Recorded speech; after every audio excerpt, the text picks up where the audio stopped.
ದೇವಸ್ಥಾನ 300 ವರ್ಷಗಳ ಹಿಂದಿನದು ಇದು ಸ್ವಾಮಿಯರು ಬೇರೆ ಕಡೆಯಿಂದ ಬಂದವರು ಬಂದು ಇಲ್ಲಿ ಈ ಊರಲ್ಲಿ ಕಾಡುತ್ತಂತಿಲ್ಲಿ ಇಲ್ಲಿ ಬಂದು ಒಂದು ಮರದ ಕೆಳಗೆ ಬಂದು ಕುತ್ಕೊಂಡು ಅವರು ವಿಶ್ರಾಂತಿ ತಗೋನಕರ ಭಾಳ ಆಯಸ್ಸವಾಗಿ ವಿಶ್ರಾಂತಿ ತಗೋನಕ್ಕೆ ಶಿಷ್ಯನೊಂದಿಗೆ ಬಂದಿದ್ರು ಅವರು ಬಂದು ಕುತ್ಕೊಂಡು ಇದ್ದಾಗ ಆ ಒಂದು ಆಕಳ ಬರ್ತೈತಿ ಆಕಳ ಬಂದು ಅದು ಬಂದು ಒಂದು ಅಣ್ಣ ಹೇಮಂತ್ ಸರ್, ನಿಮಗೆ ಗೊತ್ತಿರೋಂಥ ವಿಚಾರ ನೀವು ಹೇಳ್ತೀರಾ? ಇಲ್ಲಿ ಹಳ್ಳಿ ಮೇಲೆ ಹೋಗಿ ಜಾತ್ರೆ ಮಾಡ್ಕೊಂಡ್ಬಂದು ಮಕ್ಕಳಿಗೆ ಎಲ್ಲ ಫಲಾರ ಹಚ್ತಿದ್ರು. ಪ್ರತಿ ಸಂತೆ ದಿವಸ ಮಕ್ಕಳು ಭಾಳ ಮಕ್ಕಳು ಅಂದರೆ ಭಾಳ ಪ್ರೀತಿ ಅವರಿಗೆ. ಅದೇ ನೋಡಿ ಫ್ರೆಂಡ್ಸ್, ಇದು ಜೀವಂತ ಸಮಾಧಿ ಆಗಿರುವಂತಹ ಸ್ಥಳ. ಬಸವ ಕಲ್ಯಾಣದಿಂದ ಶಿವಶರಣರಾದಂಥ ಶ್ರೀ ಗದ್ದಿಗೇಶ್ವರ ಗುರುಗಳು ಇಲ್ಲಿ ಬಂದು ಅನೇಕ ರೀತಿಯ ಪವಾಡವನ್ನು ಮಾಡಿ ಇದೇ ಊರಿನಲ್ಲಿ ಜೀವಂತ ಸಮಾಧಿ ತೆಗೆದುಕೊಂಡು ಇದುವರೆಗೂ ಬಂದ ಭಕ್ತರಿಗೆ ಅವರೆಲ್ಲ ಕಷ್ಟಗಳನ್ನು ನಿವಾರಣೆ ಮಾಡ್ತಾಯಿದ್ದಾರೆ. ಹಾಯ್ ಫ್ರೆಂಡ್ಸ್, ಎಲ್ರಿಗೂ ನಮಸ್ಕಾರ. ನಾವು ಈ ಸಂಚಿಕೆಯಲ್ಲಿ ಕೂಲಂಬಿ ಗ್ರಾಮದಲ್ಲಿ ಇರುವಂತಹ ಶ್ರೀ ಗುರು ಗದ್ದಿಗೇಶ್ವರ ಸ್ವಾಮಿ ದೇವಸ್ಥಾನಕ್ಕೆ ಬಂದಿದ್ದೀವಿ. ಈ ದೇವಸ್ಥಾನದ ಇತಿಹಾಸದ ಬಗ್ಗೆ ಇಲ್ಲಿನ ಕಮಿಟಿಯ ಸದಸ್ಯರು ಅಧ್ಯಕ್ಷರ ಹತ್ರ ಮಾತಾಡಿ ಇಲ್ಲಿನ ಇತಿಹಾಸದ ಬಗ್ಗೆ ತಿಳ್ಕೊಳ್ಳೋಣ ಬನ್ನಿ.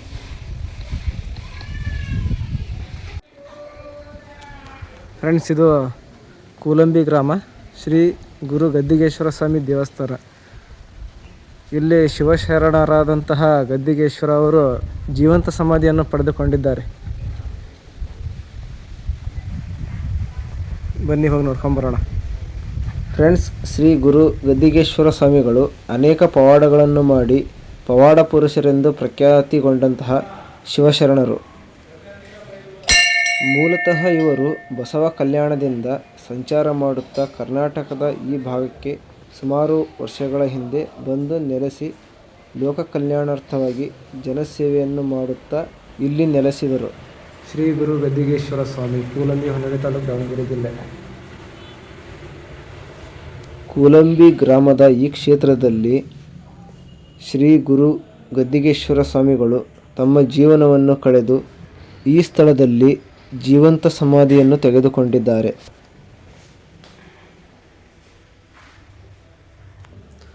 ನೋಡಿ ಫ್ರೆಂಡ್ಸ್, ಇದು ಉತ್ಸವ ಮೂರ್ತಿ ಗುರುಗಳದು.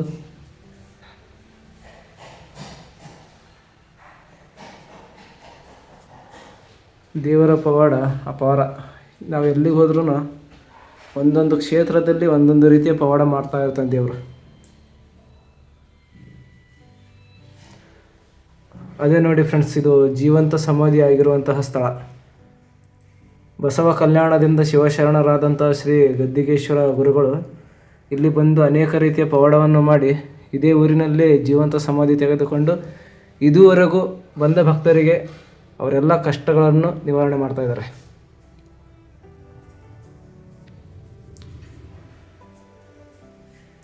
ಈ ದೇವಸ್ಥಾನದಲ್ಲಿ ಒಂದು ಕಮಿಟಿ ಇದೆ.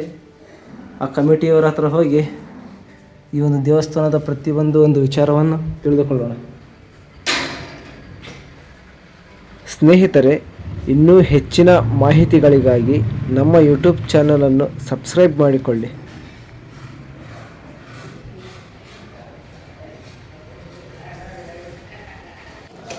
ಫ್ರೆಂಡ್ಸ್, ಕಮಿಟಿಯ ಅಧ್ಯಕ್ಷರು ಆಮೇಲೆ ಸದಸ್ಯರು ಈ ಆಡಳಿತ ಕಚೇರಿಯಲ್ಲಿದ್ದಾರೆ.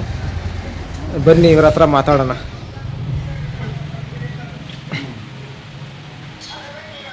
ಸರ್, ಎಲ್ರಿಗೂ ನಮಸ್ಕಾರ. ಗುರುಗಳು ಇಲ್ಲೇ ಕುಂತಿದ್ದಾರೆ. ಅಜ್ಜಪ್ಪ, ಈ ದೇವಸ್ಥಾನದ ಇತಿಹಾಸ ಆಮೇಲೆ ಗುರುಗಳ ಪವಾಡದ ಬಗ್ಗೆ ಸ್ವಲ್ಪ ಹೇಳ್ತೀರಾ ನಮ್ಮ ವೀಕ್ಷಕರಿಗೆ? ಈ ದೇವಸ್ಥಾನ 300 ವರ್ಷಗಳ ಹಿಂದಿನದು ಇದು ಸ್ವಾಮಿಯರು ಬೇರೆ ಕಡೆಯಿಂದ ಬಂದವರು ಬಂದು ಇಲ್ಲಿ ಈ ಊರಲ್ಲಿ ಕಾಡುತ್ತಂತಿಲ್ಲಿ ಇಲ್ಲಿ ಬಂದು ಒಂದು ಮರದ ಕೆಳಗೆ ಬಂದು ಕುತ್ಕೊಂಡು ಅವರು ವಿಶ್ರಾಂತಿ ತಗೋನಕರ ಭಾಳ ಆಯಸ್ಸವಾಗಿ ವಿಶ್ರಾಂತಿ ತಗೋನಕ್ಕೆ ಶಿಷ್ಯನೊಂದಿಗೆ ಬಂದಿದ್ರು ಅವರು ಬಂದು ಕುತ್ಕೊಂಡು ಇದ್ದಾಗ ಆ ಒಂದು ಆಕಳ ಬರ್ತೈತಿ ಆಕಳ ಬಂದು ಅದು ಬಂದು ಒಂದು ಕಲ್ಲಿಗೆ ಹಾಲು ಅದರ ದನಟಿತಾನೆ ಹಾಲು ಸುರಿಸ್ತದೆ.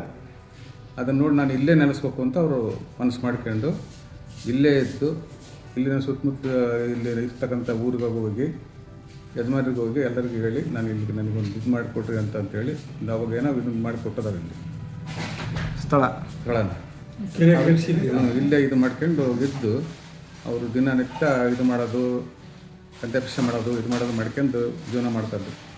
ಇವ್ರದ್ದು ಅದೆಲ್ಲ ಇದು ಪವಾಡ ಅವ್ರದ್ದು ಏನೇನೋ ಒಂದೊಂದೇ ಪವಾಡ ಇದಾಗಿದ್ದಾವೆ. ಇಲ್ಲಿ ಒಂದು ಕೆರೆ ಕಟ್ಟಿಸಿ ಕುಲಂಬಿ ಕೆರೆ ಕಟ್ಟಿಸ್ಕೊಟ್ರು. ಕುಲಂಬಿ ಕೆರೆ ಐತಲ್ಲ ಸ್ವಾಮಿಯರ ಕಟ್ಸಿಲ್ಲ. ಸ್ವಾಮಿಯರು ಮಾಡಿದ್ರು ಅಂತ ಅವಾಗಿಂದಲೂ ಇರೋದು ಕುಲಂಬಿ ಕೆರೆನೂ. ಆಮೇಲೆ ಅವರು ದಿನ ಒಂದು ಇದಕ್ಕೆ ಬಾವಿಯಾಗಿದೆ, ತೋಟದ ಬಾವಿಗಳಿಗೆ ಹೋಗ್ತಿದ್ರು. ಬಾವಿಗೆ ಸ್ನಾನ ಮಾಡ್ಕೊಂಬಂದು ಅಲ್ಲೇ ಧ್ಯಾನ ಮಾಡೋದು ಮಾಡ್ತಿದ್ರು. ಫಸ್ಟಿಗೆ ಬಂದಾಗ ಅಲ್ಲೇ ಧ್ಯಾನ ಮಾಡ್ಕೊಂತ ಕುತ್ಕೊಳೋದು ಮಾಡ್ಕೊಂಡು ದಿನ ಇವ್ರು ಏನಪ್ಪ ಆ ತೋಟದ ಒಬ್ಬ ಒಡಿಗೆ ಮಾಡಿದಾನೆ ಅವನು, ಸ್ವಾಮಿ ಒಂದು ದಿನ ಬಂದು ಇದು ಮಾಡ್ತಾನಲ್ಲ ಅಂತೇಳಿ ಇದು ಮಾಡಿದೆ. ನಿನಗೇನಾಕತ್ತಪ್ಪ, ಏನೋ ಇರಲಿ ಬಿಡು ಅಂತ ಸ್ವಾಮಿಯರು ಹೇಳಿದಾರೆ. ಇಲ್ಲ ನೀವು ಅಂದಂತ, ಹಾಗಾದ್ರೆ ನೀನು ಹಂಗೆ ಭಾರಿ ಪುರುಷನ ನೀನು ಅಂತ ಕೇಳಿದ್ರು ಅವರು. ಅದಕ್ಕೆ ಅವ್ರು ಹೇಳಿದ್ದಾರೆ, ನಿನ್ನ ಇಚ್ಛೆ ಏನೈತೆ ಮಾಡಪ್ಪ. ಹಾಗಾದ್ರೆ ನಾನು ಮ್ಯಾಗಳಿಂದ ಒಂದು ತೆಂಕಾಯಿ ಹೋಗಿತ್ತೇನೆ, ನೋಡೋ ನಿನ್ನ ತಲೆ ಇದು ಹೊಡಿತತ್ತಲ್ಲ, ನೋಡೋ ನೀನು ಭಾರಿ ಪುರುಷನ ಅಂತ ಕೇಳಿದ್ದಾರೆ. ಅವ್ರು ಅಲ್ಲಿಂದ ಮ್ಯಾಲೆ ಹೋಗಿ ಅವ್ನು ಹತ್ತಿ ಕಾಯಿ ಒಗದ್ದಾನೆ, ಬೇಡ ಅಂದ್ರೆ ಕೇಳಿಲ್ಲ. ಎಲ್ಲರೂ ಜನ ಮತ್ತೆ ಸೇರ್ಕೊಂಡಾರೆ ಅವ್ರಿಗೆ ಮಾಡ್ತಾನೆ ಅಂತೇಳಿ.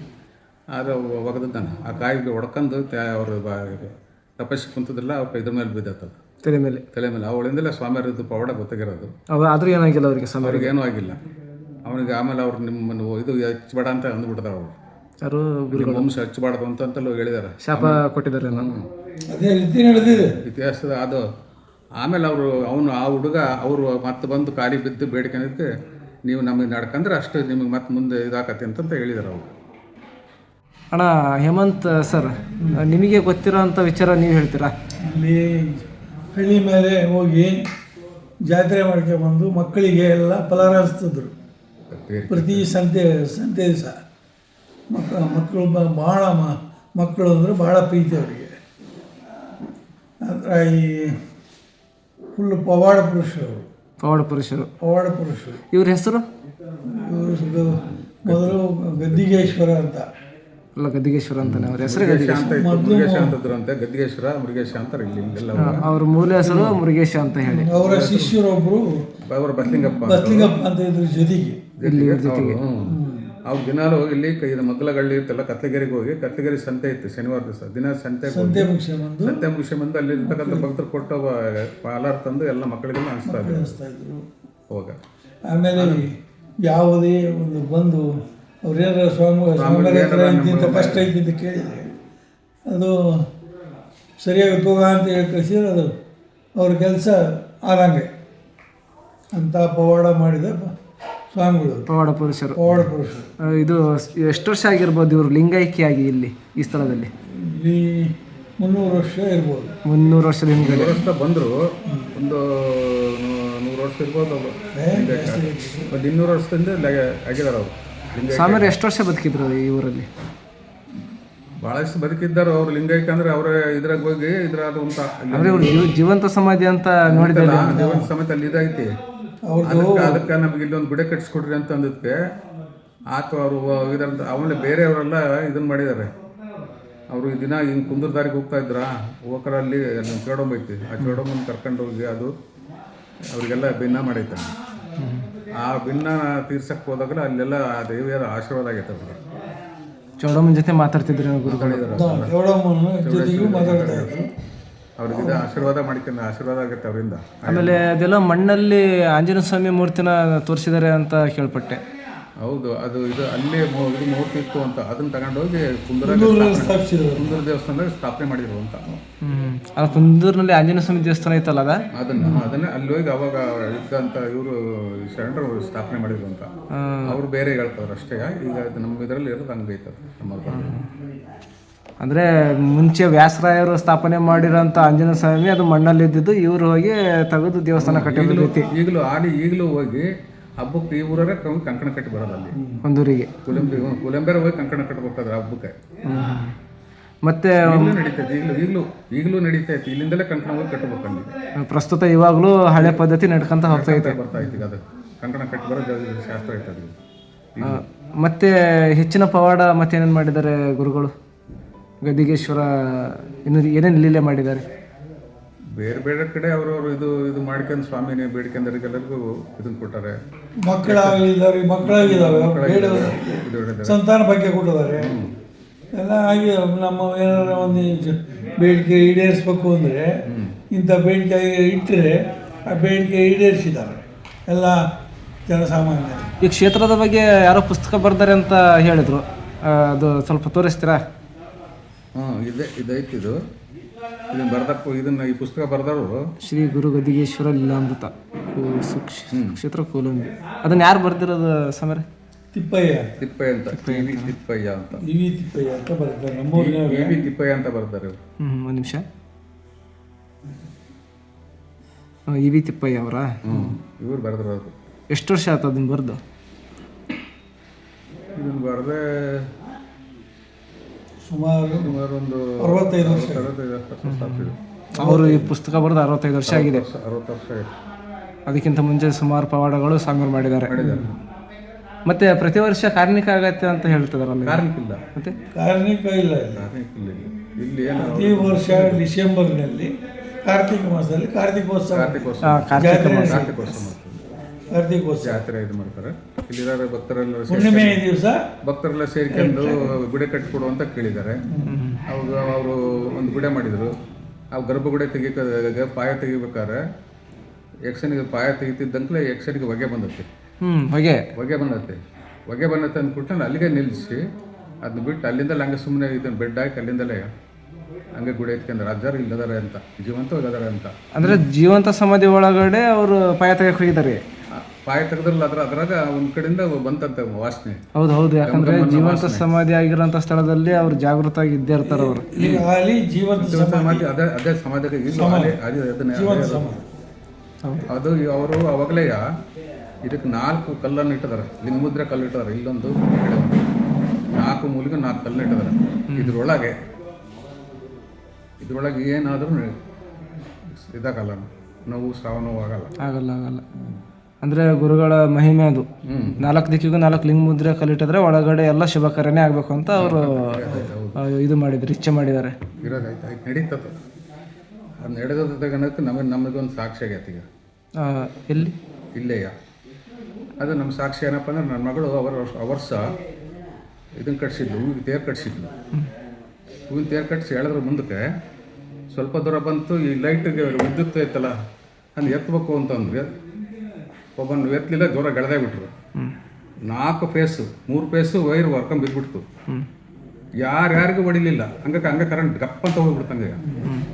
ಚರ್ಚರ್ ಅಂತಷ್ಟೇ ಎಲ್ಲರಿಗೂ, ನನಗೂ ಚರ್ರ ಅಂತು, ಆ ಪೂಜಾರಿಗೂ ಚರ್ರ ಅಂತು. ಪೂಜಾರಿನೂ ಹೊಗೆ ಬಿಟ್ಟು ಏನಾರು ಎಲ್ಲರೂ ಆಗ ಕಣ್ಣು ಎಣ್ಗನ್ಕಾಯಿ ಮರದ ಮೇಲೆಲ್ಲ ಬಿದ್ದುಬಿಟ್ಟು ವೈರ್ಗಳು. ಯಾರೊಬ್ರಿಗೂ ಸಾವು ನೋವು ಆಗಲಿಲ್ಲ. ಎಲ್ಲ ಒಂದು ಅನಾಹುತ ಆಗೈತಿ, ಆದ್ರೂ ಯಾರಿಗೂ ಏನಾಗಿಲ್ಲ. ಗುರುಗಳು ಪವಾಡ ಯಾರಿಗೂ ಏನೂ ಮಾಡಿಲ್ಲ. ಜಸ್ಟ್ ಇದ್ರದ್ದು ಇದು ಎಷ್ಟನೇ ಇಸ್ವಿಗೆ ನಂದು ಐತೆ ಮಗಳು ಇದನ್ನು ಮಾಡಿರೋದು. ಓಡಾಡೋದು ಉತ್ಸವ ಮಾಡಿ ಒಂದು 5 ವರ್ಷ ಆಗಿರ್ಬೋದಾ? ಜಾಸ್ತಿ ಆಯ್ತು. ಒಂದು 7-8 ವರ್ಷ. 8 ವರ್ಷದಿಂದ ಆಗೈತಿ. ಅಂದರೆ ನಿಮ್ಮ ಜೀವನದಲ್ಲಿ ನಡೆದಿರೋ ಅಂತ ಒಂದು ಘಟನೆ. ನಮ್ಮ ಜೀವನದಲ್ಲೇ ನಡೆದ್ರೆ ಭಾಳ ಅದಾವೆ. ನಮ್ಮ ಜೀವನದಲ್ಲೇ ನಡೆದು ಇದು ಸುತ್ತಮುತ್ತ ಎಲ್ಲ ಊರಿಂದನೂ ಜನ ಬರ್ತಾರಲ್ಲ ಇಲ್ಲಿ? ಬರ್ತಾರೆ, ಬೇಕಾದಷ್ಟು ಜನ ಬರ್ತಾರೆ. ಈಗ ನೆಕ್ಸ್ಟ್ ಕಾರ್ತಿಕ ಇದೆ ಅಂತ ಹೇಳಿದ್ರಲ್ಲ, ಫಂಕ್ಷನ್ ಏನೇನು ಮಾಡ್ತೀರ ಅವಾಗ? ಫಂಕ್ಷನ್ನಾಗ ಅದನ್ನು ಹೊರಗೆ ತಂದು ಮಂಟಪ ಕಟ್ತಾರೆ.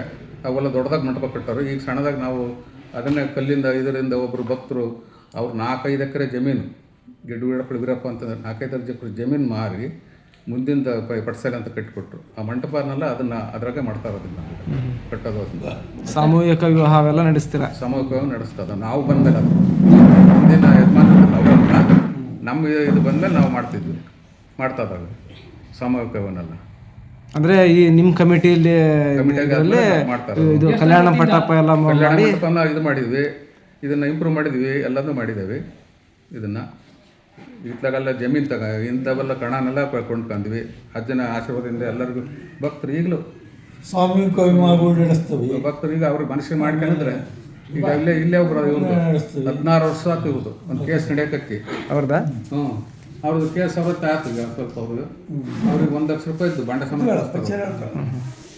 ಅವರು ಕಮಿಟಿಲಿ ಇರೋಂಥ ಇದು ಎಷ್ಟು ಜನ ಇದ್ದಾರೆ ಕಮಿಟಿಲಿ? ನೀವು ನಂಬರ್ 25 ಜನ ಕಮಿಟಿ ಮೆಂಬರ್ಸ್ ಇದೆ. ಅದ್ರಾಗ ಅಷ್ಟು ಜನ ತೀರ್ಕೊಂಡರೆ ಎಲ್ಲರೂ ಭಕ್ತರು ಹೇಳ್ಕೊಂಡು ಕೊಟ್ಟರವೆ ಇರೋವೆಲ್ಲವೂ. ಈಗ ಮುಂಚೆ ಏನೇ ನಡೆಸ್ತಿದ್ರಲ್ಲ ಅದನ್ನು ನೀವು ಮುಂದುವರ್ಸ್ಕೊಂತ ಹೋಗ್ತಿದ್ರ. ಎಷ್ಟು ವರ್ಷ ಆಯ್ತು ಕಮಿಟಿ ರಚನೆ? ಇದ್ರ ಕಮಿಟಿಗಿರೋ ಒಬ್ಬ ಮನುಷ್ಯ ಈಗ ಒಂದು 6 ವರ್ಷ 10 ವರ್ಷ ಆತನಪ್ಪಲ್ಲ. 10 ವರ್ಷದ ಕೆಳಗೆ 25 kg ಇದನ್ನು ಬೆಳ್ಳಿ ಕೊಟ್ಟು ಇದನ್ನು ಪಲ್ಲಕ್ಕೆ ಮಾಡಿಸಿದ್ದಾರೆ. 25 kg ಬೆಳ್ಳಿ ಕೊಟ್ಟು ಪಲ್ಲ ಸ್ವಾಮಿಗೆ ಬಸವರಾಜಪ್ಪ ಅಂತಂದೇಳಿ, ಸಾಮೂಹಿಕ ಮದುವೆಗಳು ನಡೆಸ್ತೀವಿ. ಈಗ ಬಸವರಾಜಪ್ಪ ಅಂತೇಳಿ ಪಲ್ಲಕ್ಕಿ ಆಮೇಲೆ ಮಾಡ್ಸಿದ್ದಾರೆ. ದಾಸೋಹಕ್ಕೆ ದಾಸೋಹ ಭಾಳ ಊರಿನಿಂದ ಪ್ರತಿಯೊಬ್ಬರು ಭಕ್ತರೇ ಕೊಟ್ಟಂತದಿಂದ ದಾಸೋಹ ನಡೆಸ್ತೀವಿ. ಅಂದ್ರೆ ಇದು ಮುಜರಾಯಿ ಇಲಾಖೆಗೆ ಸೇರಿಲ್ಲ, ಮುಜರಾಯಿ ಏನಿದ್ರು ಗ್ರಾಮಸ್ಥರ ಭಕ್ತಾದಿಗಳೆಲ್ಲ ಸೇರಿ ಕಮಿಟಿ ಮಾಡಿ ಮಾಡ್ತಿರೋದು. ಮಾಡ್ಕೊಂಡಿರೋದು. ನಾವು ಯಾರನ್ನೂ ಕೇಳಕ್ ಹೋಗಲ್ಲ, ಇಲ್ಲಿ ಅದನ್ನೆಲ್ಲ ಇಚ್ಛೆಯಿಂದನೇ ಕೊಡ್ತಾರೆ. ಸ್ವಇಚ್ಛೆದಲ್ಲೇ ಕೊಡ್ತಾರೆ. ಎಲ್ಲ ಗ್ರಾಮಸ್ಥರು ಭಕ್ತಾದಿಗಳು ಎಲ್ಲ ಸೇರಿ ಸೇರ್ಕೊಂಡು ಇದು ಮಾಡ್ತಾರೆ. ಯಾರು ನಂಬಿದಾರ ಬೇರೆ ಊರಿನ ಜನ ಎಲ್ಲ ಸ್ವಇಚ್ಛೆಯಿಂದ ಗ್ರಾಮದವ್ರು ನಡ್ಕೊಂತಾರೆ. ಇವತ್ತು ಹಾಲಿ ಇವತ್ತು ಅಕ್ಕಿ ಎಲ್ಲ ಕೊಡೋದು ಹಳ್ಳಿ ಗ್ರಾಮಸ್ಥರು ಗ್ರಾಮಸ್ಥರು ನಡ್ಕೊಂತಾರೆ. ಈಗಲೂ ಹಾಲಿ ಕೊಡೋದಾರ ಈಗ ಒಬ್ಬನ 15 ಕ್ವಿಂಟಲ್ ಅಕ್ಕಿ ಕೊಟ್ಟದ್ದ, ಈಗ 10 ಕ್ವಿಂಟಲ್ ಕೊಡ್ತಾನೆ ಅಂದಾನೆ. ಒಟ್ಟು ಟೋಟಲಿ ಹಿಂಗೆ ಹೇಳಪ್ಪ, ಭಕ್ತರು ಬೇಕಾಷ್ಟು ಸ್ವಇಚ್ಛೆಯಿಂದ ಭಕ್ತರಿಂದ ನಡೀತೈತಿ. ಲಕ್ಷ ಗಂಟಲೆ ಕೊಡ್ತಾರ. ಕಾರ್ತಿಕೋತ್ಸವ ನಮ್ಮ ಹೆಸರು ಹಾಕ್ಸ್ಬೇಡ ಅನ್ನೋದಲ್ಲ. ಹೌದು, ದಾನಿಗಳು ಕೆಲವರು ಹೆಸರು ಹಾಕ್ಸೇನಲ್ಲ. ಈಗ ನಮ್ಮೂರವ್ರೆ ಒಬ್ಬರು ಇಸ್ರಪ್ ಮೇಷ್ ಅಂತಿದ್ರು, ಅವ್ರ ಮಗ ಅದಾರ. ಅವ್ರು ವರ್ಷಾಲು ಏನಾದ್ರು ಕೊಡ್ತಲೇ ಇರ್ತಾರೆ. ಅವ್ರು ಹಿಂದೆ ಸರ್ತಿ ಅವರು ಬಟ್ಟೆ ಕೊಡಿಸಿದ್ರಲ್ಲ ಎಲ್ಲ ಇದಕ್ಕೂ. ಆಮೇಲೆ BS ಚನ್ನಬಸಪ್ಪರು ಕೊಡಿಸಿದ್ರು ಬಟ್ಟೆನ. ಆಮೇಲೆ ನಮ್ಮ ಹಾಲಿ ಶಾಸಕರುಗಳೆಲ್ಲರೂ ಕೊಡಿಸಿದ್ದಾರೆ. ಬೇರೆಯವರು ಎಲ್ಲರೂ ಅವ್ರವ್ರು ಬೇಕಾದವ್ರು ಬೇರೆಯವ್ರು ಎಲ್ಲರೂ ಕೊಡಿಸಿದ್ದಾರೆ. ಅಂದ್ರೆ ತುಂಬಾ ಫೇಮಸ್ ಆಗಿದೆ ದೇವಸ್ಥಾನ ಇದು. ಈಗ ಈಗ ಒಂದು 4 ವರ್ಷ ಆಯ್ತು. ಅವರು ಈಗ ಕಾಲ್ಗುಣ ಕೊಡ್ತಾ ಇದ್ದಾರೆ. ಒಂದು ಫೈನಾನ್ಸ್ ನಡೆಸ್ಕೊಂತ ಇದ್ದಾರೆ ಹುಡುಗರು. ಅವ್ರು ಅವ್ರು ಕೊಡ್ತಾ ಇದ್ದಾರೆ. ಈಗ ಏನು ಇದ್ರಾಗ ಪಾಂಪ್ಲೆಟ್ಸ್ ನಡೆಸಿಲ್ಲ, ಅವ್ರು ಕೊಡ್ತಾ ಇದ್ದಾರೆ. ಪಾಂಪ್ಲೆಟ್ಸ್ ಮಾಡಿಸಿದ್ರಲ್ವಾ? ಇಲ್ಲೇ ಇದು ಪಾಂಪ್ಲೆಟ್ಸ್ ಐತಲ್ಲ, ಇದೇ ಪಾಂಪ್ಲೆಟ್ಸ್ ಐತಂತ ತೋರಿಸ್ರಿ ಒಂದು ಎತ್ತಿ. ಈಗ ಯಾವತ್ತೂ ಇದು ನಡೀತೈತಿ. ವರ್ಷಾಲು ಹೇಳ್ಕೊಂಡರು ಇದನ್ನು. ಈಗೆಲ್ಲ ಹೂವಿನ ತೇರು ಕಟ್ತಾರಲ್ಲ, ಅವರೇ ಭಕ್ತರೇ ಎಲ್ಲ ಕಮಿಟಿ ಇದನ್ನ ಇಟ್ಕೊಂಬಿಡು. ಏನು 35 ವರ್ಷದಿಂದ ಈ ಕಮಿಟಿ ನಡೀತಾ ಇದೆ. ಯಜಮಾನ್ರಿಂದ ಅದು ಈ 35 ವರ್ಷದಿಂದ ನಮ್ಮ ಕಮಿಟಿ ಫೋಟೋ ಅದೇ ಅಲ್ವಾ ಯೂಸ್ ಮಾಡ್ತಾ ಇರೋದು. ಈಗ ನಾವು ನಮ್ಮ ಕಮಿಟಿಯಿಂದಲೇ ಇದು ಮಾಡಿ ದೇವಸ್ಥಾನದ ಇದನ್ನು ಮಾಡ್ಕೊಂತ ಹಿಂದಿದ್ದೆಲ್ಲ ಕಣಗಳೆಲ್ಲ ತಗೊಂಡು ದೊಡ್ಡದಾಗ ಅಲ್ಲಿ ತನಕ ಪೂರ 6 ಗಂಟೆ ಕಣಗಳದ್ದು ಅಷ್ಟು ತಗೊಂಡು. ಎಷ್ಟು ಎಕರೆ ಮಾಡಿದ್ದೀರಿ ಇವಾಗ ಇದನ್ನ? ಈಗ ಎಕರೆ 2 ಎಕರೆ ಬರುತ್ತೆ. 2 ಚಿಲ್ಲರೆ 2 ಚಿಕ್ಕರೆ ಆ ಕಡೆ ಐತಿ ದೇವಸ್ಥಾನ ಐತೆ, ಅಲ್ಲಿ ಈಶ್ವರ ದೇವ್ರ ದೇವಸ್ಥಾನ ಐತೆ. ಅದನ್ನೆಲ್ಲ ಮುಜರಾಗಿ ಸೇರ್ಕೊಂಡವ್ರೆ. ಅದು ಆಗೋದಿತ್ತು. ಅದನ್ನು ತಹಸೀಲ್ದಾರ್ ಕಂಡು ಅದನ್ನೆಲ್ಲ ಇದು ಮಾಡಿ ಡಿಮಾಲಿಸ್ಟ್ ಮಾಡಿ ಮತ್ತೆ ಹೊಸ್ದಾಗ ಅದು 1 ಕೋಟಿ ರೂಪಾಯಿ ಕಟ್ಸಿದ್ದೇವೆ. ಜೀರ್ಣೋದ್ಧಾರ ಮಾಡಿಸಿದ್ರ? ಮಾಡಿದ್ದೇವೆ. ಈಶ್ವರ ದೇವಸ್ಥಾನ ಮಾಡಿದ್ದೇವೆ. 1 ಕೋಟಿ ರೂಪಾಯಿ ಆಗತ್ತದು ಖರ್ಚು. ಎಲ್ಲ ಭಕ್ತರಿಂದ, ನಮ್ಮ ಗ್ರಾಮದ ಭಕ್ತರಿಂದನೇ ಭಕ್ತರ ಕಟ್ಟಿದ್ದೇವೆ. ಅದೇ ಗ್ರಾಮಸ್ಥರ ಹಣದಿಂದ. ಭಕ್ತರು ಜಾತ್ರೆಗೆ 1000 ಎಲ್ಲ ಕೊಟ್ಟು ದುಡ್ಡು ಇದ್ರದ್ದನ್ನು ಕಟ್ಸಿದ್ದೇವೆ ನಾವೆಲ್ಲರೂ. ಇದು ಗುರುಗಳ ಮೂಲ ಸ್ಥಾನ ಯಾವುದು ಅಂತ ಹೇಳಿದ್ರಲ್ಲ? ಕಲ್ಯಾಣ ಅಂತ ಬರ್ತಾರೆ. ಗುರು 3 ಗಂಟೆ ಇದು ಮಾಡಿದ್ರು. ಕಲ್ಯಾಣದಿಂದ ಬಂದರು. ಕಲ್ಯಾಣದಿಂದ ಏನು ಬಸವ ಇದರಿಂದ ಅವಾಗ ಸರ್ವ ಶರಣರು ಎಲ್ಲ ಬೇರೆ ಬೇರೆ ಹೋದಲ್ಲ, ಅವರೆಲ್ಲ ಬಂದು ಒಂದೊಂದು ಕಡೆ ನೆಲೆಸಿರುವಂತ. ಬಸವ ಕಲ್ಯಾಣದಿಂದ ಶಿವಶರಣ ಬಂದರಲ್ಲ, ಅಲ್ಲಿಂದ ಇವ್ರು ಬಂದು ಇಲ್ಲಿ ನೆಲೆಸಿರೋದು. ಬಸವ ಕಲ್ಯಾಣ ಅವರಿಂದ ಬಂದು ನೆಲೆಸಿರೋರೆ ಹೊರತು ನಮಗೆ ಅವರು ಇದಿಲ್ಲ. ಅವರು ಬಂದು ಎಲ್ಲ ನೆಲೆಸಿರೋರೆ ಅವರು. ಹೌದು. ಅಂದರೆ ಇದನ್ನೆಲ್ಲ ನಿಮಗೆ ನಿಮ್ಮ ಪೂರ್ವಿಕರು ಹೇಳಿರೋದು? ಹೇಳಿರೋದು ಈ ಥರ ಬಸವ ಕಲ್ಯಾಣದಿಂದ ಇಲ್ಲಿ ಬಂದು ನೆಲೆಸಿದ್ದಾರೆ ಅಂತ ಅಂತ ನಮ್ಮ ಪೂರ್ವಿಕರು ಹೇಳ್ತಾ ಇದ್ರು ಅಷ್ಟೇ. ತುಂಬ ಧನ್ಯವಾದಗಳು ಜಪರೆ ಮಾಹಿತಿ ಕೊಟ್ಟಿದ್ದಕ್ಕೆ. ನಮ್ಮ ಕಮಿಟಿಯಲ್ಲಿ TS ಸೋಮಶೇಖರ್ ಅಂತ ಒಬ್ಬ ಅಧ್ಯಕ್ಷ ಇದ್ದಾರೆ. ಹೇಳಿ. ಅವರು ಬಂದಿಲ್ವ ಇವತ್ತು? ಬಂದಿಲ್ಲ. ಕಮಿಟಿಲಿ 25 ಜನ ಇದ್ದೀರಿ ನೀವು? 25 ಜನ ಮೆಂಬರ್ಸ್ ಇದ್ದೀವಿ. ನಿಮಗೂ ತುಂಬ ಧನ್ಯವಾದಗಳು. ಧನ್ಯವಾದ. ಅದು ಕಮಿಟಿದು ಸ್ವಲ್ಪ ವಿಡಿಯೋ ನೋಡಿ ಫ್ರೆಂಡ್ಸ್, ಇದು ಕಮಿಟಿ ರೂಮು, ಆಡಳಿತ ಕಚೇರಿ. ಇದು ಹಳೆಯ ಕಮಿಟಿಯ ಒಂದು ಬೋರ್ಡ್. ಇದರಲ್ಲಿ ಹಳೆ ಕಮಿಟಿನೇ ಎಷ್ಟು ಜನ ಇದೆ? ಇವಾಗೇನಿಲ್ಲ ಇವರು ಇಲ್ಲ ಇವರು. ಇನ್ನೆಷ್ಟು ನಿಮ್ಮದು ಕಮಿಟಿದು, ಹೊಸ ಕಮಿಟಿದು? ಈಗ ಹಾಲಿ ಕಮಿಟಿ.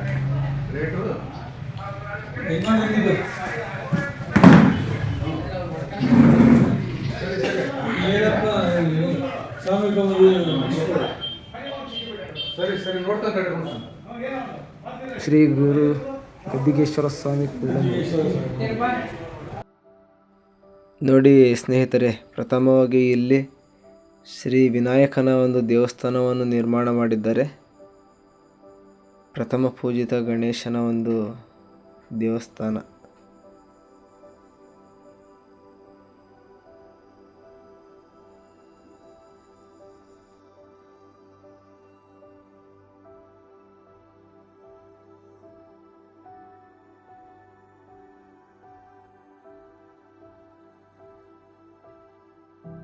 ಗಣೇಶನ ದೇವಸ್ಥಾನದ ಪಕ್ಕದಲ್ಲೇ ನವಗ್ರಹಗಳ ಒಂದು ದೇವಸ್ಥಾನವನ್ನು ನಿರ್ಮಾಣ ಮಾಡಿದ್ದಾರೆ ಸ್ನೇಹಿತರೆ. ಇಲ್ಲಿ ನವಗ್ರಹಗಳು ಇದಾದ ನಂತರ ಅಲ್ಲಿ ಶಿವಲಿಂಗದ ಪ್ರತಿಷ್ಠಾಪನೆ ಮಾಡಿದ್ದಾರೆ.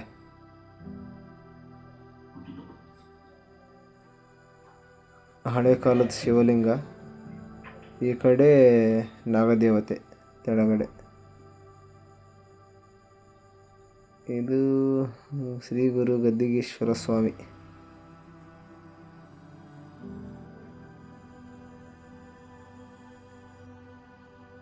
ದೇವಸ್ಥಾನದ ಪಕ್ಕದಲ್ಲಿ ಹಳೆ ಕಾಲದ ಬಾವಿ ಕೂಡ ಇದೆ ಸ್ನೇಹಿತರೆ. ಇಲ್ಲಿ ನೀರಿನ ವ್ಯವಸ್ಥೆ ಮೋಸ್ಟ್ಲಿ ಇಲ್ಲಿಂದನೇ ಮಾಡ್ತಿದ್ರೇನೋ ಮುಂಚೆ.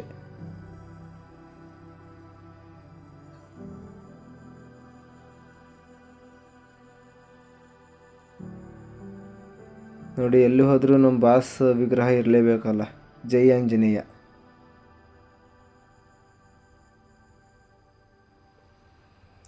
ಶ್ರೀ ಗುರು ಗದ್ದಿಗೇಶ್ವರ ಕಲ್ಯಾಣ ಮಂಟಪ, ಕೂಲಂಬಿ.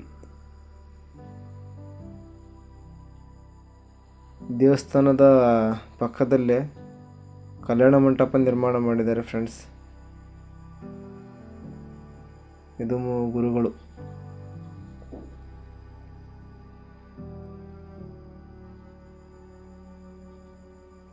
ಬನ್ನಿ ಕಲ್ಯಾಣ ಮಂಟಪದ ಹತ್ರ ಹೋಗಿ ಅದನ್ನು ನೋಡೋಣ.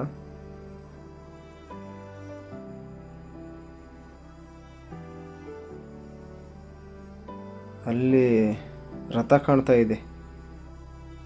ಶ್ರೀ ಗುರು ಗದ್ದಿಗೇಶ್ವರ ಸ್ವಾಮಿಗಳ ರಥ. ಅದು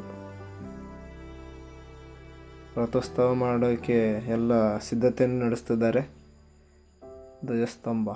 ಸ್ನೇಹಿತರೆ, ಈ ಕ್ಷೇತ್ರದಲ್ಲಿ ಕಾರ್ಯಮಂಡಳಿಯವರು ಗುರುಗಳ ಸೇವೆಯನ್ನು ಪ್ರೇರಣೆಯಾಗಿಸಿಕೊಂಡು ತಮ್ಮ ಸೇವಾ ಪದ್ಧತಿಯನ್ನು ಈಗಲೂ ಸಹ ಮುಂದುವರಿಸಿಕೊಂಡು ಹೋಗುತ್ತಿರುವುದು ಇಲ್ಲಿನ ವಿಶೇಷತೆ ಮತ್ತು ಹೆಮ್ಮೆಯ ಸಂಗತಿಯಾಗಿದೆ. ಪ್ರತಿ ವರ್ಷವೂ ಡಿಸೆಂಬರ್ ತಿಂಗಳಲ್ಲಿ ಕೂಲಂಬಿ ಗ್ರಾಮದ ಶ್ರೀ ಗುರು ಗದ್ದಿಗೇಶ್ವರ ಸ್ವಾಮಿ ದೇವಾಲಯದಲ್ಲಿ ಕಾರ್ತಿಕೋತ್ಸವ, ರಥೋತ್ಸವ ಮತ್ತು ಸರಳ ಸಾಮೂಹಿಕ ವಿವಾಹಗಳನ್ನು ಯಾವುದೇ ರೀತಿಯ ಜಾತಿ ಧರ್ಮದ ಭೇದವಿಲ್ಲದೆ ನಡೆಸಿಕೊಂಡು ಬರುತ್ತಿದ್ದಾರೆ. ಅಲ್ಲದೆ ಬಡವರ ನೆರವಿಗೆ ನಿಂತು ಸುಮಾರು 200ಕ್ಕೂ ಹೆಚ್ಚಿನ ಜೋಡಿಗಳ ವಿವಾಹಗಳನ್ನು ನಡೆಸಿಕೊಟ್ಟಿದ್ದಾರೆ. ಜೊತೆಗೆ ಈ ಸಮಯದಲ್ಲಿ ಗುರುಗಳಿಗೆ ಹೂವಿನ ಅಡ್ಡಪಲ್ಲಕ್ಕಿ ಉತ್ಸವವನ್ನು ಸಹ ನಡೆಸುತ್ತಾರೆ.